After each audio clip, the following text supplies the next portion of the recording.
ታይፖግራፊ ምንድነው? በዚህ ቪዲዮ ላይ ስለ ታይፖግራፊ በደንብ ታውቃላችሁ። ያው ታይፖግራፊ አጻጻፍ ወይም ደግሞ ያጻጻፍ ስታይል ነው። ያጻጻፍ ስታይል ላይ ደግሞ ፎንቶች አሉ። ስለ ፎንቶችም የተወሰኑ ነገሮችን ታውቃላችሁ። ለዚህ ታይፖግራፊ ላይ ግራ መጋባት ካለባችሁ ፎንት እንዴት መጠቀም እንደሚችል አላቅም፣ ፎንት እንዴት እናደርጋለን፣ ምን አይነት ባህሪ ያለው የሚለውን ነገር ግራ የምትጋቡ ከሆነ በዚህ ቪዲዮ መጨረሻ ላይ ስለ ታይፖግራፊ ሙሉ ዕውቀት ይዛችሁ ትወጣላችሁ።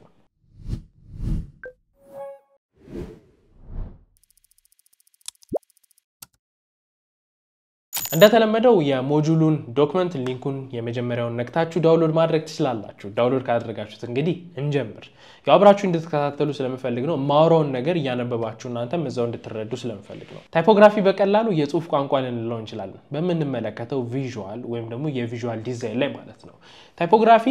የተጻፈውን ነገር ሰዎች እንዲያነቡት ብቻ አይደለም፣ ከማንበባቸው በፊት እንዴት ማንበብ እንዳለባቸው ልትቀርጹት ትችላላችሁ እናንተ ራሳችሁ። ለምሳሌ አሁን ጥሩ የሆነ ታይፖግራፊ ወይም ደግሞ ይሄኛው መልእክት እንዲያስተላልፍልኝ ፈልጋለሁ በጽሁፍ ብቻ ብለን ምናስቀምጥ ከሆነ ምን ማድረግ ይኖርብናል? የተወሰኑ አጀስትመንቶችን ወይም አሬንጅመንት ለሚመለከቱ ሰው መስጠት ይኖርብናል። ለምሳሌ ጋዜጣ ላይ የጋዜጣው ርዕስ በትልቁ ለምንድን ነው የሚቀመጠው? ለምን በትንሹ አይቀመጥም? የጋዜጣው ርዕስ ሰዎች ያንን ርዕስ ቀድመው እንዲያዩት ስለሚፈልግ አይደል? ስለዚህ ተለቅ ብሎ ከታየ ርዕሱን ያነቡታል። በርዕሱ ኢንተረስት ደግሞ ከሆኑ ከታች ያለው ሌላውን ጽሁፍ ይመለከቱታል ማለት ነው። ያ ማለት ነው። ስለዚህ ጥሩ የሆነ ታይፖግራፊ ወይም በጥሩ መንገድ የተሰራ ታይፖግራፊ ግልጽ ነው፣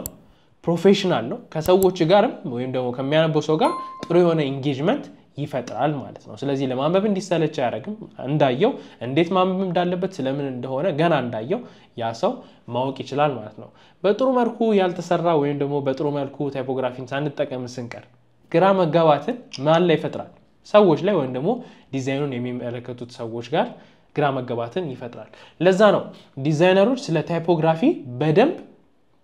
ማወቅ አለባቸው። ፎንቶችን ብቻ አይተው እንዴት ፎንቶች ይሄንን ይመስላል ወይም ደግሞ ፎንቶች እንደዚህ ይመስላሉ ብቻ ሳይሆን ታይፖግራፊ በራሱ ምን እንደሆነ ማወቅ አለባቸው ማለት ነው። ስለዚህ ታይፖግራፊ የምንለው ከፎንት የዘለለ ነገር ነው ማለት ነው። ስለ ታይፖግራፊ ይሄንን ካነሳን ታይፖግራፊ በራሱ ምንድነው? ዓላማውስ የታይፖግራፊ እሱን እንመልከት። ታይፖግራፊ በቀላሉ የአርት ቴክኒክ እንለዋለን። የአርት ቴክኒክ የሚሆነው ለነማን ነው ወይም ለምንድን ነው? የሚጻፈው ወይም ደግሞ የተጻፈው ጽሁፍ እንዲነበብ፣ ግልጽ እንዲሆን፣ ለእይታ እንዲማርክ አድርገን የምንሰራበት ወይም ደግሞ አሬንጅ የምናደርግበት መንገድ ነው። ለዚህ ያንን ጽሁፍ ፎንቱ አለ አይደል? ይሄ ፎንት ወይም ደግሞ ይሄ ጽሁፍ ምን ፎንት ነው ይባላል? ፎንቱ ስም አለው፣ የራሱ የሆነ ፎንት ስም አለው። ያንን ፎንት ስም ካየን በኋላ ወይም ደግሞ ያንን ፎንት ከመረጠን በኋላ ያ ፎንት ሰዎች ሲመለከቱት እንዴት ለነሱ ግልጽ ይሆንላቸው ይገባል፣ ግልጽ ከመሆን በተጨማሪ ለእይታ እንዴት ሊማርካቸው ይገባል የሚለውን ነገር አሬንጅ የምናደርገው ምንድነው? ታይፖግራፊ ይባላል። ያ ነገር በቃ ታይፖግራፊ ይባላል ማለት ነው። ታይፕ ፌስ ሲባል ሰምታችሁ ሊሆን ይችላል። ታይፕ ፌስ በራሱ ለየት ያለ ነው። ምን እንደሆነ ከእናንተ ጋር እንመለከተዋለን። ታይፖግራፊ ምንለው ግን ምንድነው? አንድን ፎንት መረጥን ወይም ደግሞ ይሄ ፎንት ከዚህ ጋር ይሄዳል አለን። ያንን ፎንት ከመረጥን በኋላ ወይም ደግሞ ያንን ፎንት ከመምረጣችን በፊት ሰዎች ሲያነቡት ምን አይነት ፊሊንግ እንዲፈጥርባቸው እንደሚገባ፣ እንዴት አድርገው ማንበብ እንዳለባቸውና ግልጽ የሆነ ኢንፎርሜሽን ለነሱ እንዲተላለፍ የምናደርግበት መንገድ ወይም ደግሞ አሬንጅ የምናደርገው ነገር ታይፖግራፊ እንለዋለን ማለት ነው። ታይፖግራፊ ይህንን ካልን ፎንት የምንለው ደግሞ ይሄ ማለት ነው። ለምሳሌ ቦልድ ሊሆን ይችላል፣ ኢታሊክ ሊሆን ይችላል፣ ላይት ሊሆን ይችላል፣ ብላክ ሊሆን ይችላል። እነዚህ ፎንት እንላቸዋለን ወይም ደግሞ የዛ የጽሁፉ ወይም የአጻጻፍ ስታይሉ ስም ፎንት ይባላል። ታይፕ ፌስ የምንለው ደግሞ የጽሁፉ ስም ነው። ለዚህ ፎንት ጽሁፉ ባህሪ ነው። ታይፕ ፌስ የምንለው ደግሞ ለምሳሌ ታይምስ ኒው ሮማን። እነዚህን ደግሞ ነገሮች አስተካክለን እዚህ ጋር ላይት መሆን አለበት፣ እዚህ ጋር ብላክ መሆን አለበት ብለን አስተካክለን አሬንጅ ስናደርግስ ያንን ታይፖግራፊ ልንለው እንችላለን ማለት ነው። የታይፖግራፊ ዓላማ ወይም ደግሞ ፐርፐዝ ምንድነው? ኢንፎርሜሽንን ኦርጋናይዝ ለማድረግ ይጠቅመናል። ቶን ወይም ደግሞ ለዛ ለሚጻፈው ነገር ቶን እንዲኖረው ወይም ደግሞ ድምጽ እንዲኖረው ያደርግልናል። ከዛም በተጨማሪ ደግሞ ሃይራርኪ ወይም ደግሞ ተዋረድ በዲዛይን ላይ እንዲፈጠር ሊያደርግ ይችላል ማለት ነው። ስለዚህ የታይፖግራፊ ዓላማ ይሄ ነው። የታይፖግራፊ ዓላማን ካየን ታይፖግራፊ ሳይኮሎጂ አለው እንዴ? ልክ እንደ ቀለም? አዎ አለው። የታይፖግራፊ ሳይኮሎጂስት ታዲያ ምንድነው? እሱን እንመልከት ያንም ከመመልከታችን በፊት ግን ይህ የግራፊክ ዲዛይን ማስተር ክላስ ወደናንተ በነፃ እንዲደርስ ወይም ደግሞ በነፃ እንድትመለከቱት ያደረገው ኢትዮ ቴሌኮም ነው ኢትዮ ቴሌኮምን በኮሜንት ማመስገን ትችላላችሁ አንድ ጊዜ ደግሞ ኢትዮ ቴሌኮምን እኛም በቪዲዮ እናመስግን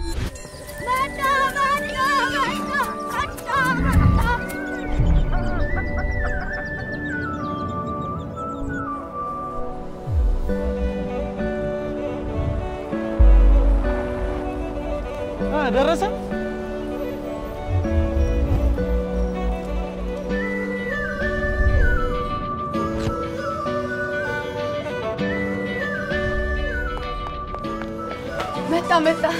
መጣ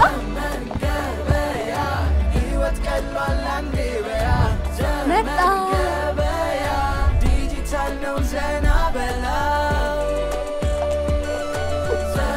ካሉበት ቦታ ምቾቱ ነው ያሻውትን የሚሸምቱበት ዘመናዊ የግብይት አማራጭ እነሆ ቴሌብር ሱፐር አፕ ላይ በሚገኘው ዘመን ገበያ ያሻውትን ይገበዩ ጊዜና ጉልበቱን ያትርፉ ዘመን ገበያ የዘመናዊት ኢትዮጵያ የግብይት መዳረሻ ሳይኮሎጂ ኦፍ ታይፖግራፊ የታይፖግራፊ ሳይኮሎጂን በምንድነው ልናውቅ የምንችለው በፎንት የራሱ የሆነ ኢሞሽን ወይም ደግሞ ባህሪ ያለው የተለያዩ አይነት ፎንቶች አሉ እነዛ ፎንቶች ግን የሚያመሳስላቸው ወይም ደግሞ ግሩፕ የምናደርግበት ደግሞ 5 አይነት ግሩፖች አሉ የመጀመሪያው ሴሪፍ ፎንት ምንላቸው ናቸው እዚህ ጋር የምትመለከቱት ማለት ነው እነዚህ ፎንቶች ምን አይነት ኢሞሽን አላቸው ትራዲሽን ሪላያቢሊቲ እና ፎርማሊቲ የሚያመለክት ኢሞሽን ታገኛላችሁ በእነዚህ ሴሪፍ ፎንት የምንላቸው እነዚህ ሴሪፍ ፎንቶች በድሮ ጊዜ ብዙ ጊዜ ይስተዋላሉ አይደለ እነዚህ ፎንቶች ሴሪፍ ምንላቸው ከሌሎቹ ፎንቶች ለየት የሚሉት እንደምታዩት እዚህ ጫፍ ላይ ወጣ ያለ ወይም ደግሞ ጭራ የሚመስሉ አይነት ነገሮች አላቸው ሳንስ ሴሪፍ ፎንት ከምንላቸው መካከል ደግሞ ኤራልን እንደምሳሌ መጠቀም እንችላለን እነዚህ ፎንቶች ደግሞ ሞደርን ክሊን እና ሚኒማል የሆነ ኢሞሽንን ይፈጥራሉ እነዚህ ፎንቶች በአሁኑ ዘመን ወይም አሁን ባለንበት ሞደርን በመንለው ዘመን ላይ አብዛኛው ቦታ ላይ እንመለከታቸዋለን ከዛ በመቀጠል ደግሞ ስክሪፕት ፎንትስ እንላቸዋለን ስክሪፕት ፎንት የሚባሉት እንደዚህ አይነት አጻጻፍ ስታይል ያላቸው ፎንቶች ናቸው ለምሳሌ ኮካ-ኮላ እንደምሳሌ ማንሳት እንችላለን እነዚህ ደግሞ ምን አይነት ኢሞሽን አላቸው ክሬቲቪቲ ኤሌጋንስ እና ፍሬንድሊነስ ኢሞሽን ይፈጥራሉ በሰዎች ላይ እነዚህ ምን ላይ ልታስተውሉ ትችላላችሁ ብዙ ጊዜ ፖስት ካርዶች ላይ አይደል ፖስት ካርድ ለምን ነው እንደዛ የሚሆነው ፖስት ካርድ ከስም ብሎ ከራንደም ሰው አይሰጣችሁ ማለት ፍሬንድሊ ከሆነ ሰው ነው ከናንተ የሚሰጣችሁ ስለዚህ ያንን አይነት ኢሞሽን በሰው ላይ እንዲፈጥር ያደርጋል ስክሪፕት ምንላቸው ብዙ አይነት ፎንቶች አሉ አይደል ስክሪፕት ግን በግሩፕ ስናቀናጃቸው ስክሪፕት ሳንስ ሴሪፍ ይያለን እንጠቀማቸዋለን ማለት ነው ከዛ በመቀጠል ደግሞ ዲስፕሌይ ፎንት ኢምፓክት የሚባሉን የፎንት አይነት እንደምሳሌ መጠቀም እንችላለን እነዚህ ዲስፕሌይ ፎንት የሚባሉት ደግሞ ቦልድ ኤክስፕሬሲቭ አቴንሽናችሁን ወይም ደግሞ ትኩረታችሁን ግራብ የማድረግ ወይም ደግሞ የመሳብ ወይም ደግሞ አቴንሽናችሁ ወዲያውኑ እነዚህ ላይ እንዲሆን የማድረግ ኢሞሽንን የሚፈጥሩ ፎንቶች ናቸው ማለት ነው እነዚህ ዲስፕሌይ የምንላቸው ፎንቶች ሞኖስፔስድ ፎንትስ ላይ ደግሞ ኮሪያ የምንለው የፎንት አይነት ደግሞ ለነዚህ ምሳሌ ሊሆን ይችላል ይሄ ፎንት ወይም ደግሞ ይሄ የፎንት ግሩፕ ወይም ደግሞ የፎንት ሳይኮሎጂ ላይ የምናስገባው ሞኖስፔስድ የምንለው ምን አይነት ኢሞሽን ይፈጥራል በሚመለከቱ ሰው ላይ ቴክኒካል ነው ማሽን ላይክሊ ወይም ደግሞ የኮዲንግ አይነት ፊሊንግ እንዲሰማቸው ሊያደርግ እንችላለን ማለት ነው እነዚህ ነገሮች ምን ላይ መጠቀም እንችላለን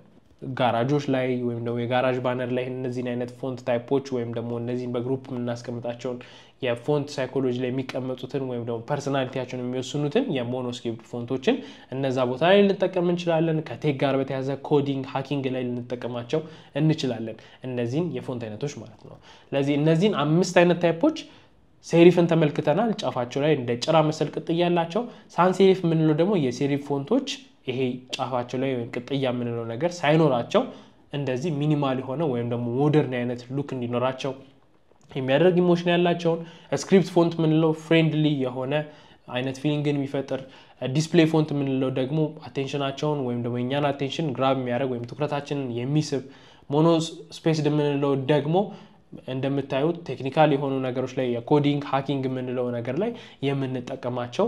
የፎንት ባህሪያት ወይም ደግሞ የፎንት ሳይኮሎጂ ላይ ያሉት ነገሮች ናቸው ማለት ነው ስለዚህ የፎንት ሳይኮሎጂ በቀላሉ ፎንት የራሳቸው አይነት ኢሞሽን አላቸው እነዛን ኢሞሽኖች ደግሞ ምን ለማድረግ በመተሰራቸው ዲዛይኖች ላይ የሚመለከቱት ሰው እንዲሰማው የማድረግ ኃይል አላቸው ማለት ነው ለዚህ እነዚህ ነገሮች በአግባቡ እንጠቀም ከሆነ ምን ሰራው ዲዛይን ለማን ወይም ደግሞ የሚመለከተው ሰው ምን አይነት ኢሞሽን ሊፈጥርበት እንደሚገባ በቀላሉ ልንሰራ እንችላለን ማለት ነው እንደምሳሌ የምንጠቀመው ቮግ ምንለው ሜጋዚን የምትመለከቱት ይሄኛው ማለት ነው እነዚህ ምን አይነት ፊሊንግ ይፈጥርባቸዋል ወይም ደግሞ ምን አይነት ኢሞሽን ይፈጥርባቸዋል ሌክዠሪ አይደለ ሌክዠሪ አንዱ የሚፈጥርብን ነገር ነው ማለት ነው እነዚህ ቮግ ምንላቸው ማለት ነው ስለ ፎንት ሳይኮሎጂ ይሄንን ካለን ፎንት አናቶሚ አለው አናቶሚ በራሱ ምንድነው ለምሳሌ ሂዩማን አናቶሚ ስንል ምንድነው ሂዩማን አናቶሚ ይሄ ማለት ነው አይደለ ስለዚህ ፎንትም የራሱ የሆኑ ቁልፍ ወይም ደግሞ ኪ ፓርት ምንላቸው ለአንድ ዲዛይነር ማወቅ ያለበት ምንለው አናቶሚ ታይፖች አሉት እስቲ እነሱን እንመልከት እነሱን በምስል ነው እዚህ ጋር ማሳያችሁ አንድ ፎንት አናቶሚው ቤዝ ላይን ከሚባለው እንጀምራለን ቤዝ ላይን ማለት ዌር ሌተር ሲት ወይም ደግሞ ሌተር ወይም ደግሞ ቃላቶቹ ወይም ፊደሎቹ የሚቀመጡበት ወይም ሲት የሚያደርጉበት ማለት ነው ከዛ ኤክስ ሄት ምንለው አለ ኤክስ ሄት ማለት ቁመት የምኑ የሎወር ኬዝ ወይም ደግሞ ስሞል ሌተር የምንላቸው ቁመታቸው ማለት ነው እዚች ጋር የምታዩት ይሄንን ኤክስ ሄት እንለዋለን አሴንደር የምንለው ደግሞ የኤክስ ሄት የምንለው የሎወር ኬዝ ወይም ደግሞ የስሞል ሌተር ሄቱ አለ አይደለ ከዛች በላይ የምናየው ወይም ደግሞ እዚች ጋር የምታዩት ከዚህ በላይ የሆነውን አሴንደር እንለዋለን ማለት ነው ስለዚህ የአሴንደር የምንለው የዛ ስሞል ሌተር ኤክስ ሄት የምንላታለች ከኤክስ ሄቱ ወደ ላይ የምናገኘውን ፓርት አሴንደር እንለዋለን ማለት ነው ስለዚህ ለዚህ ለአሴንደር የምንለው ኤች ሌተር ወይም ደግሞ እዚህ ጋር የምታዩት ኤች ሌተር እንደምሳሌ መጠቀም እንችላለን ማለት ነው በተቃራኒው ደግሞ ዲሴንደር የምንለው አለ የዛ የስሞል ሌተሩ ወደ ታች ያለው ፓርት ደግሞ ከዚህ በታች የምታገኙት ፓርት ዲሴንደር እንለዋለን ለዚህ ምሳሌ ደግሞ ማን መስጠት እንችላለን ዋይን ለዚህ ምሳሌ ማድረግ እንችላለን ማለት ነው በመቀጠል ደግሞ ከርኒንግ የምንለው ነው ይህ ደግሞ አጀስት የምናደርገው ስፔስ ነው በማን ላይ በኢንዲቪጁዋል ካራክተሪስቲክስ ላይ ወይም ደግሞ እዚህ ጋር በመተመለከቱት ላይ አጀስት የምናደርገው ስፔስ ከርኒንግ እንለዋለን ማለት ነው በመቀጠል ደግሞ ሊዲንግ የምንለው ወይም ደግሞ በሌላ አነጋገር ላይን ስፔስ የምንለው በዚህ በቁመቱ ወይም ደግሞ ቨርቲካል ስፔሱን የምንወስንበት ነው የምኑን ከላይና ከታች የሚገኙ ቴክስቶች በመሃላቸው ምን አይነት ክፍተት ይኖረው የሚለውን የምንወስንበት ሊዲንግ የምንለው ፓርት ወይም ደግሞ ላይን ስፔሲንግ የምንለው ፓርት ላይ ነው ማለት ነው ከዛ መቀጠል ደግሞ ትራኪንግ የምንለው ምንድነው በአንድ ቃል ላይ በሌተሮቹ ወይም ደግሞ በፊደሎቹ መካከል ያለውን ስፔስ የምናስተካክልበት ነው ማለት ነው ይህ እዚህ ጋር የምትመለከቱትም ማለት ነው ትራኪንጉ በጣም ከፍተኛ ነው ካለ በሌተሮቹ ወይም በዛ ቃል ላይ ያሉት ሌተሮች ስፔሳቸው በጣም ከፍተኛ ነው ወይም ደግሞ ሰፋ ያለ ነው የምንልበት ነው ማለት ነው ስለዚህ ትራኪንግ የምንለው ይሄ ነው ስለዚህ እዚህ ጋር ስትመለከቱት የአንድ የፎንት አናቶሚ የምንለው ከቤዝ ላይን ጀምሮ ኤክሴት የምንለው አለ ቤዝ ላይን የምንለው ያው ሌተሮች ወይም ደግሞ ካራክተሮቹ የሚቀመጡበት ነው ኤክሴት የምንለው ደግሞ አለ ይሄ ኤክሴት ደግሞ የሎወር ኬዝ ወይም ደግሞ ስሞል ሌተሮቹ ቁመታቸው የምንለካበት ነው አሴንዲንግ እና ዲሴንዲንግ ደግሞ በተቃራኒ ናቸው አሴንዲንግ የምንለው የአንድ የሎወር ኬዝ ወይም ደግሞ የስሞል ሌተር ከላይ የምናገኘው ያቺ ፓርት ነች ከዛ ዲሴንዲንግ የምንለው ደግሞ ከታች የምናገኘው የአንድ የስሞል ሌተር እቺኛው ፓርት ነች ማለት ነው ከዛም በኋላ ደግሞ ከርኒንግ የምንለው ምን አጀስት የምናደርግበት ነው የካራክተሩን ኢንዲቪጁዋል ስፔስ አጀስት የምናደርግበት ነው ማለት ነው ከዛም ሊዲንግ የምንለው አለ ከላይና ከታች ባለው ቴክስት መካከል ያለው ስፔስ ወይም ደግሞ ርቀት የምናስተካክልበት ትራኪንግ የምንለው ደግሞ በአንድ ቃል ላይ የሚገኙትን ሌተሮች ወይም ደግሞ ፊደላቶችን ስፔሲንጋቸውን ወይም ደግሞ በመሃል ያለውን ክፍተት የምንወስንበት ነው ማለት ነው የታይፖግራፊ አናቶሚ ወይም ደግሞ የታይፕ አናቶሚ የምንለው ይሄ ነው ታይፖግራፊክስ ሃይራርኪ የሚባል ነገር አለው አይደል ተዋረድ የምንላቸው ነገሮች አሉ ሃይራርኪ በቀላሉ ተመልካቾች ወይም ደግሞ የሚያነቡት ወይም ደግሞ ዲዛይናቸውን የሚመለከቱት ሰዎች ከየት ጀምረው ወዴት መሄድ እንዳለባቸው ሊድ የሚያደርጋቸው ነው ለምሳሌ ሄዲንግ የምንለው h1 እና h2 ልንለው እንችላለን ወይም ሄድላይን ከላይ የሚቀመጠው ምን መሆን አለበት ቦልድ መሆን አለበት ለምንድን አቴንሽኑን የሰውን አትራክት ለማድረግ ማለት ነው ወይም ደግሞ አቴንሽን አትራክት ለማድረግ ሄዲንግ የምንለው ወይም ደግሞ ከላይ የምናስቀምጠው ቦልድ ማድረግ ይኖርብናል በመቀጠልስ ቦዲ ቴክስት ምንለው አለ አይደል ይሄ ቦዲ ቴክስት የምንለው ነው ስለዚህ ምን መሆን አለበት ስሞለር እና ክሊር መሆን አለበት ለምን ተነባቢ ስለሆነ ወይም ደግሞ ሰዎች የሚያነቡት ስለሆነ በተቻለን መጠን ምን አይነት ፎንት መጠቀም አለብን ብዙ ሰዎች የሚያውቁት አይነት ወይም ደግሞ የሚነበብላቸው አይነት ፎንቶችን ለምሳሌ ቦዲ ቴክስት ላይ እነዚህ ቅጥልጥል የሆኑ ጽሁፎችን ወይም ደግሞ ቅጥልጥል የሆኑ ቴክስቶችን ወይም ስክሪፕት ፎንት ምንላቸው ብንጠቀምስ የተወሰነ ሰው ነው አይደል ስለ ቅጥልጥል ጽሁፍ ወይም ደግሞ ቅጥልጥል ጽሁፎች የሚባሉት ስክሪፕት ፎንት የምንላቸው የትኛው ይሄኛው ሌተር እንደሆነ የሚያውቀው ለዚህ ለማንበብ ምን ይሆናል አስቸጋሪ ይሆንብናል ማለት ነው በመቀጠል ደግሞ ካፕሽን የምንላቸው ስሞለስት ወይም ደግሞ እዚህ ጋር እንደምትመለከቱት ሳፖርቲቭ ሮሎችን የሚጠቀሙ ናቸው ማለት ነው ለምሳሌ እንደመጠቀም የምንችለው ይሄንን የዜና ዌብሳይቶች ወይም ደግሞ ኒውስ ዌብሳይቶችን ነው በቀላሉ ከላይ ዋናው የዜናውን ታይትል ያደርጉታል ወይም ቦልድ የሆነውን ትኩረት እንዲስብ ማለት ነው በመቀጠል ስለዚህ ነው ተጨማሪ ነገር ማንበብ ከፈለጋችሁ እንደዚህ ታገኛላችሁ ማለት ነው ስለ ታይፖግራፊ ይሄንን ካልና ካወቅን ፎንቶችን ፔር ማድረግ ወይም ደግሞ ምን አይነት ፎንቶችን ከምን አይነት ነገር ብንጠቀማቸው ጥሩ ነው የሚለውን ነገር ደግሞ እስቲ እንመልከት ፔሪንግ ፎንቶችን ፔር በመታረጉበት ሰዓት ወይም ደግሞ ፎንቶችን በመጠቀሙበት ሰዓት ከአንድ በላይ ፎንቶችን ወይም ደግሞ ሁለት ፎንቶችን መጠቀም ኮንትራስት እና ሃርመኒ ምን እንታረጉ ያደርጋቸዋል በመተሳሩ ዲዛይን ላይ እንዲፈጠር ያደርጋል ስለዚህ ከአንድ በላይ ሆኑ ፎንቶችን ስትጠቀሙ ጥሩ የሆነ ኮንትራስት እና ጥሩ የሆነ ሃርመኒ በአንድ ዲዛይን ላይ እንድትፈጥሩ ሊያደርጋችሁ ይችላል ለምሳሌ ሴሪፍ እና ሳንስ ሴሪፍ ታይፖችን ብንጠቀም ክላሲክ እና ሞደርን በሆነው የዲዛይን ላይ ባላንስ እንድንፈጥር እንችላለን ማለት ነው እንደነገርኳችሁ ሴሪፍ ፎንቶች በድሮ ጊዜ ወይም ደግሞ ድሮ ላይ በጣም ይተቀሙባቸው ነበር ስለዚህ ያንን ክላሲክ የምንለው ጊዜ ወይም ወደ ኋላ መለስ ብለን ክላሲክ ብለን የምናስበው ጊዜ አለ ዘን ደግሞ ሳንስ ሴሪፍ ደግሞ ሞደርን ላይ የምንጠቀመው ነው ስለዚህ ሞደርን እና ክላሲክ የሆነ ባላንስ እንዲፈጠር ያደርጋል ማለት ነው ስክሪፕት እና ደግሞ ሳንስ ሴሪፍ የምንለው ደግሞ ስታይሊሽ እና ክሊን የሆነ ነገር እንዲፈጠር ያደርጋል ስክሪፕት የሆኑ ፎንቶችን የሚጠቀሙ ዲዛይኖች ላይ ወይም ደግሞ ስክሪፕት የሆኑ ፎንቶች ያሉበት ዲዛይን ላይ ካስተዋላችሁ ብዙ ጊዜ ሴሪፍ ፎንቶችን አይጠቀሙም ሳንስ ሴሪፍ የሚባሉትን የፎንት አይነቶች ነው የሚጠቀሙት ያ ምን ያደርጋል ስታይሊሽ ነው ዲዛይኑ ግን ደግሞ ምንድነው ክሊን ነው በቃ ይሄ ለመመልከትና ለመረዳት ቀላል ይሆናል ማለት ነው አቮይድ ማድረግ ያለባችሁ ወይም ደግሞ መጠቀም የሌለባችሁ ምንድናቸው ተመሳሳይ የሆኑ ወይም ደግሞ ሲሚላር የሆኑ ፎንቶችን መጠቀም አይኖርባችሁም ለምን ክላሽ ስለሚያደርግ ወይም ደግሞ አንኢንቴንሽናል ሉክ እንዲኖረው ስለሚያደርግ ሰዎች ለመመልከትም እንዲያስጠላቸው ሊያደርግ ይችላል ለምሳሌ ሁለቱንም አይነት ሴሪፍ የሆኑ ፎንቶች አድርጋችሁ ወይም ደግሞ ሴሪፍ የሚባሉ ታይፖች ሆነው የተለያዩ አይነት ፎንቶችን ብትጠቀሙ ትርጉም አይኖረውም ማለት ነው የምትሰሩት ዲዛይን አንዳንዴም ደግሞ ለእይታ ሊያስጠላ ወይም ደግሞ ሊደብር ይችላል ስለዚህ ፎንቶችን ፔር ስታደርጉ ሴሪፍ እና ሳንስ ሴሪፍ ወይም ደግሞ ስክሪፕት እና ሳንስ ሴሪፍ ፎንቶችን ፔር ብታደርጉ ሞር የተሻለ ሪኮመንዴሽን ይኖራል ማለት ነው ስለዚህ አሁን ይሄንን ነገር ስነግራችሁ ግዴታ እንደዚህ መሆን አለበት ማለት አይደለም አንዳንድ ጊዜ ምን ብያቸዋለሁ ከዚህ በቀደም ያሉት ሞጁሎች ላይ ወይም ነው ከዚህ በፊት የተመለከትነው ላይ አንዳንድ የዲዛይን ህጎችና ስርዓቶችን ጥሶ መውጣት ጥሩ የሆነ ዲዛይን እንድትሰሩ ሊያደርጋችሁ ይችላል ለምን outside of box ስለሚባለው አስተሳሰብ እንድታስቡ ማለት think outside of the box ይባል ሰምታችሁ አታውቁም በተለምዶ ለዚህ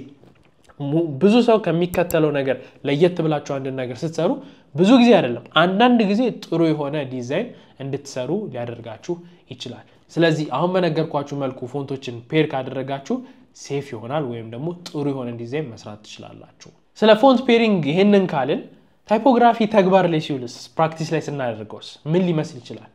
ብራንዲንግ ላይ ታይፖግራፊን ስንጠቀም ምን ያደርግልናል ያንድም ብራንድ አይደንቲቲ ወይም ደግሞ የዛን ብራንድ ማንነት ቢልድ የምናደርግበት መንገድ ነው ለምሳሌ ዲዝኒን ብንመለከተው ወይም ደግሞ ይሄ ዲዝኒ የምንለው ብራንድ ብንመለከት ምን አይነት ፎንት ነው የሚጠቀመው ስክሪፕት ፎንት አይደለ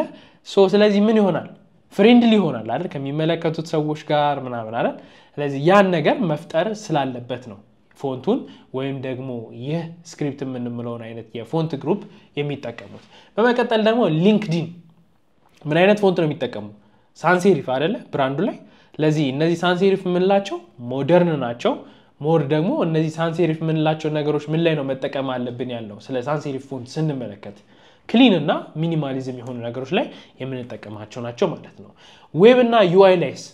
ምንም ፕራዮሪታይዝ ማድረግ አለብን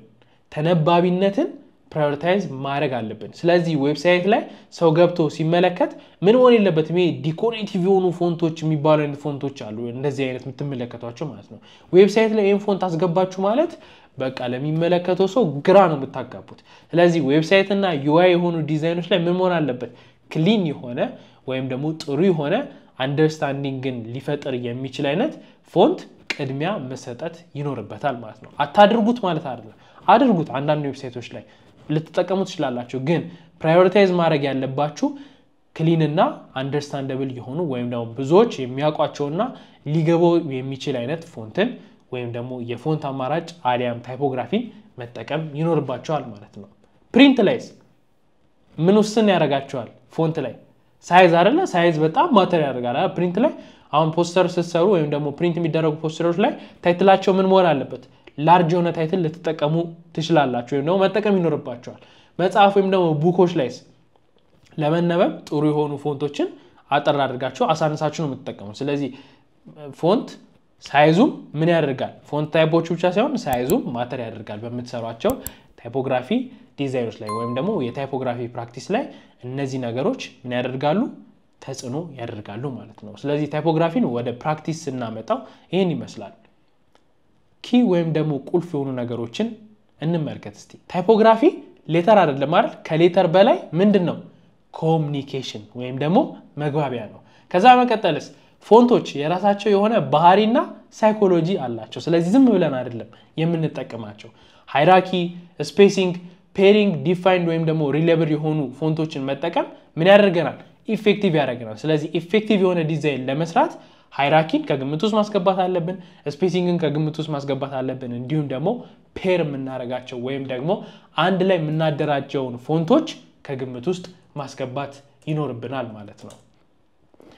ታይፖግራፊ እንግዲህ ያያችሁትን ይመስላል ቀላል ነው ለመረዳት አይደለ ለዚህ ታይፖግራፊን በእንደዚህ አይነት መልኩ ተረድታችኋል ከዛ በፊት የነበረው ከለርንም በእንደዚህ አይነት መልኩ ተረድታችኋል ስለዚህ ለዲዛይናችሁ አንድ ስቴፕ ሄዳችኋል በመቀጠል ደግሞ ወይም ደግሞ ቀጣይኛው ሞጁል ላይ ደግሞ ዋና የምንላቸውን የዲዛይን ኤሌመንቶች የምንመለከትበት ነው ዲዛይን ኤሌመንት ምንድነው መቼ መጠቀም አለብን ኤሌመንቶችስ ስንት ናቸው የሚለውን በዛ ቪዲዮ ላይ እንመለከታለን እዛ ቪዲዮ ላይ አገኛችኋለሁ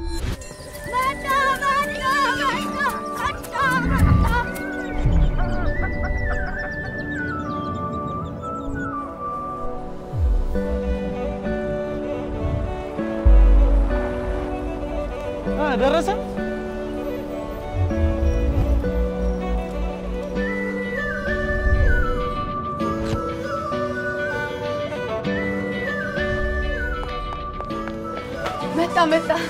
መጣ ህይወት ቀሏል አንዴ በያ መጣ ዲጂታል ነው ዘና በላ ካሉበት ቦታ ምቾት ሆኖ ያሻውትን የሚሸምቱበት ዘመናዊ የግብይት አማራጭ እነሆ ቴሌብር ሱፐር አፕ ላይ በሚገኘው ዘመን ገበያ ያሻውትን ይገበዩ ጊዜና ጉልበቱን ያትርፉ ዘመን ገበያ የዘመናዊት ኢትዮጵያ የግብይት መዳረሻ